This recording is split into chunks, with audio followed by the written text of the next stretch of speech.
이재명 대표는 오늘 선거법 항소심 재판에 출석을 했습니다. 오늘 공판이 끝나면요, 이재명 대표 항소심 변론 기회도 딱 한 번 남게 됩니다.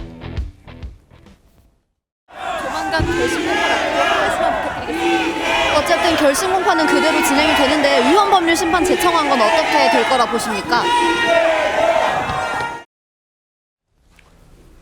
오늘이 2월 19일 4차 공판이었고요. 바로 다음 주 26일이 결심 공판입니다. 마지막 공판이란 얘기입니다. 이현정 의원님. 네. 물론 위헌 법률 심판 제청 신청 이게 아직 결론 안 나오긴 했습니다만 특별한 사정이 없으면 이재명 대표도 항소심 딱 한 번 변론 기회 남은 겁니다. 그렇죠. 이제 뭐 변론 기회라고 해봤자 오늘 증인 신문이 이제 끝나면 다음번에는 아마 이제 검찰의 어떤 구형이 있고요. 최후 진술이 있을 걸로 그렇게 예상이 됩니다. 그리고 아마 위헌 법률 심판 제청은 아마 그날 이 재판부가 아마 선고를 하면서 결론을 내릴 것 같은데 제가 볼 때는 아마 안 할 겁니다.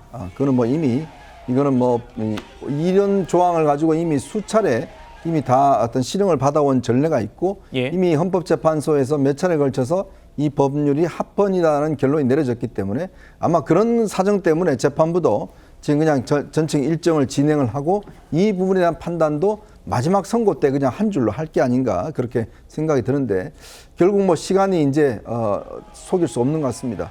이재명 대표도 많은 지연시키기 위해서 여러 가지 노력을 했지만 그러나 재판부의 어떤 의지 때문에 지금 막혀버렸고 이 재판부는 지금 다른 사건을 일체 받지 심리하고 있지 않습니다. 오로지 이 사건만 가지고 집중하고 있기 때문에 다음 아마 이제 이 결심 공판이 내려지면 조만간 선고가 내려질 텐데요. 사실 이걸 보면서 좀 이재명 대표의 많은 사건이 있잖아요. 그러면 그 재판부도 왜냐하면 이재명 대표는 그냥 일반인이 아닙니다. 또 일반 정치인이 아니에요. 이제 조만간 예를 들어서 헌법재판소가 탄핵을 인용할 경우에 유력한 차기 대선 주자지 않습니까?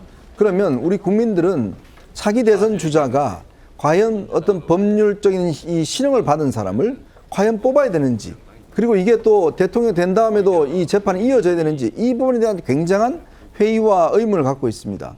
그렇다면 법원은 이 문제를 해소해야 될 의무가 있는 것이죠. 그렇다면 저는 법원이 빠른 시간 안에 대법원까지 대법원도 사실은 선고 내려지면 3달 안에 하면 되니까요. 대법원도 빠른 시간 안에 여러 가지 법률적인 문제를 좀 정리를 해줘야 국민이 올바른 선택권을 행사하지 않습니까? 그게 저는 이재명 대표에게도 유리할 걸로 봅니다. 왜냐하면 본인이 뭔가 법적으로 클리어가 돼야지만이 그래도 떳떳하게 국민들에게 저를 찍어달라고 이야기할 수 있지 않겠습니까? 자, 그렇기 때문에 이제는 법원의 시간만 남아있다 이런 말씀을 드리겠습니다. 법원의 시간이 얼마 남지 않아 있다. 앞서서 항소심 재판부가요 검찰에 이재명 대표의 어떤 발언이 허위라는 건지 정확하게 좀 특정을 해달라라고 요구했었거든요. 오늘 검찰이 이렇게 다시 공소장을 정리해 왔습니다. 같이 보시죠. 크게 3가지 사실로 나뉩니다.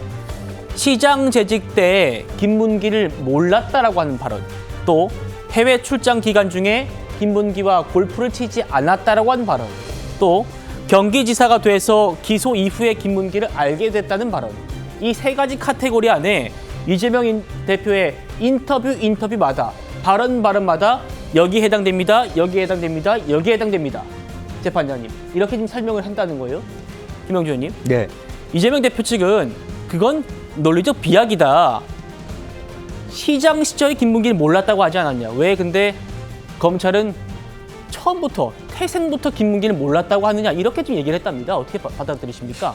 이제 그럼에도 불구하고 다시 그런 부분이 있었기 때문에 조금 더 구체화시키겠다, 솔직히 특정화하겠다라고 하는 부분인 것 같습니다. 결과적으로는 이제 한 개인의 인지를 어느 시점부터 어느 시점까지 구분해서 정리해낸다, 또 재판으로 한다는 게 굉장히 어렵다는 얘기를 다시 반증하게 있는데 나름대로 검찰은 고심에 고심을 한 것 같습니다. 그래서 이런 부분이 이제 2차가 되겠죠. 하나하나가 사실은 이재명 대표가 이와 같은 서너 가지 사실에 있어서의 어떤 거짓말을 했는 것이고 또 하나는 그 거짓말의 효과가 어느 정도 나타났는가 선거에서 이제 그런 부분에 대해서 검찰이 증명해야 된다는 부분이 있고 어쨌든 기본적으로는 검찰의 고심에 고심을 해서 조금 더 진일보한 공소장을 만들었다 그렇게 봐야 될 것 같습니다. 예.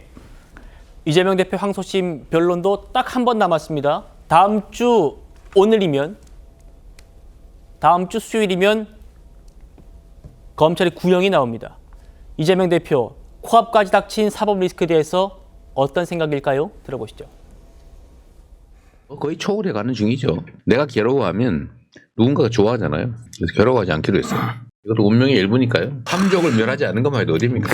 이번에 자칫 잘못하면은 저기 백령도 앞바다에 꽃게밥 될 뻔했는데 안 한 것만은 어딥니까?